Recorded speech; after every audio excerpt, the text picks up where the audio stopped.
Kochi Ambalamugal BPCയിലെ LPG bottling പ്ലാന്റിൽ ഡ്രൈവർമാർ സമരത്തിൽ. ഇതേ തുടർന്ന് 7 ജില്ലകളിലേക്കുള്ള LPG ഗ്യാസ് വിതരണം പ്രതിസന്ധിയിലായി. തൃശൂരിൽ ഡ്രൈവറെ മർദ്ദിച്ചതിൽ പ്രതിഷേധിച്ചായിരുന്നു പണിമുടക്ക്.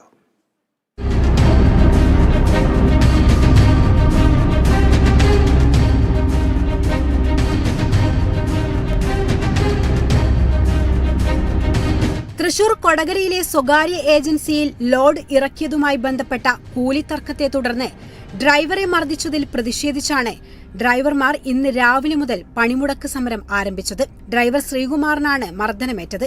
കൊച്ചി BPCL പ്ലാന്റിലെ 200ഓളം ഡ്രൈവർമാരാണ് പണിമുടക്കിയത്. സമരത്തെ തുടർന്ന് 7 ജില്ലകളിലേക്കുള്ള 140ഓളം ലോഡ് സർവീസുകൾ മുടങ്ങി.